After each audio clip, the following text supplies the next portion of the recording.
Hi, my name is Dr. Rebecca Burton, and I'm your instructor for this course, EDUC 1301, which is Introduction to Teaching or Introduction to Education. And the purpose of this video is, one, just to welcome you and introduce myself a little bit, but also to walk you through, just as you would like the first day coming in and reviewing the syllabus, some of the overview or the aspects of the course, and then also just to give you some helpful tips and hints about how to be successful in this particular online course. So first, let's just talk about the overview of the course. 1301 is basically everything you want to know about education in 15 weeks, or for the summer session in 5 weeks. So we don't get to go very deep on certain topics. So we hit a lot of topics. So it's kind of, we get this broad overview or this broad spread of topics, but we just don't get to go very deep with each of those topics. The structure of the course too, there's three primary areas in Introduction to Teaching. One is your labs, your observations, and the lab manual, which is that link to the ePortfolio, goes over the lab process in more detail. So that's a big portion of your grade. The other part is the teaching and learning artifacts. And so that's another big portion of your grade, and we'll be working on specifically the lesson plans throughout the course.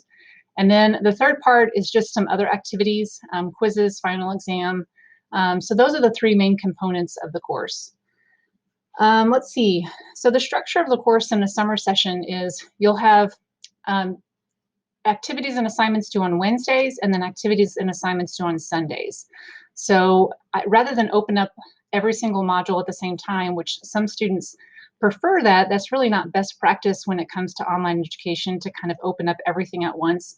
But the other part of it too is we're building upon concepts as we go. And so you have to master this part first. Let me give you feedback.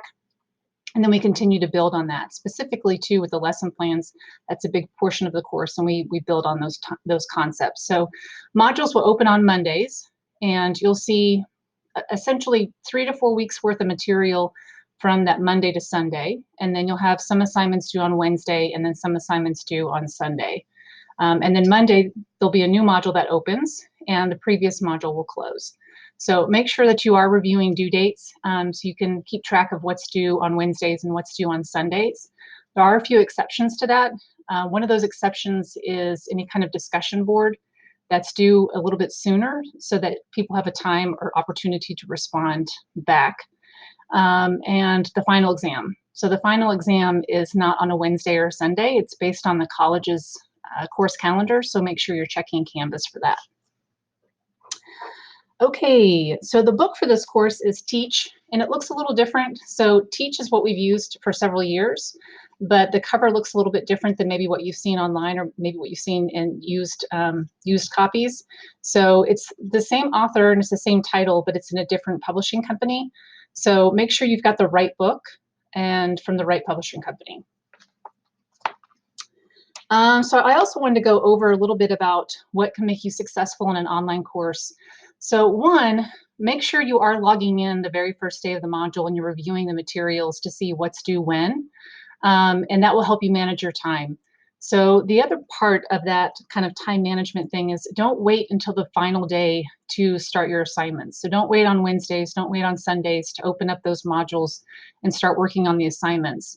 The way that online classes are designed and structured is we have to simulate or represent the material that we do in a face-to-face class in an online setting.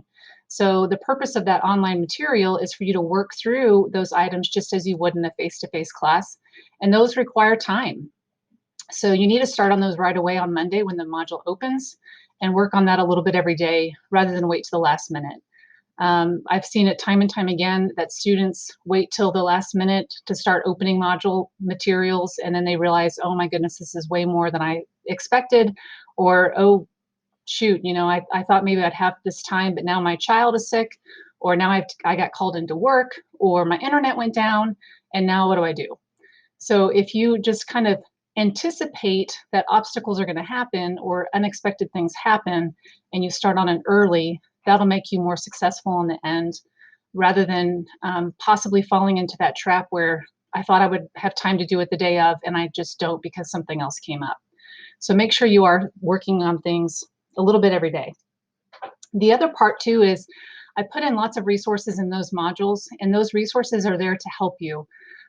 Specifically with some of the teaching and learning artifacts, there's very specific instructions, and so the way that the module is set up is again how we would do it in a face-to-face session. So the very first, or the top part of the module, is the very first thing we would cover together as a class, and then to build upon those concepts and work through those concepts as you go down through the module. So the way it's designed is that, again, it's kind of simulating that face-to-face. You start at one concept and then go to the next concept and then go to the next concept, and those things continue to build upon each other. And that's the way the modules are set up. So if you bounce around within the module, things may not make a whole lot of sense because, again, they're designed to build upon each other.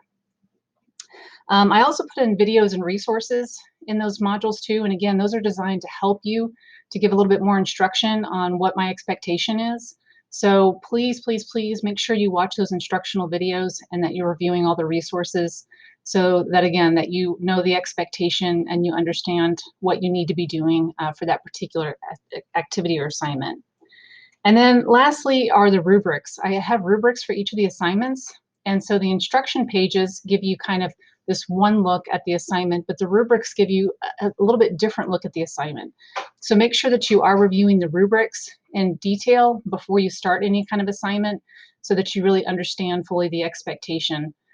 And then use that rubric as feedback after it's graded. A lot of times I'll put comments in the rubric, but a lot of times the rubric itself, that's what it's designed to do, is to give you feedback on what you did well and what are some of those areas that you need improvement on. So I hope that helps give you kind of an overview of the course and gives you some tips for success. And I look forward to working with you this summer.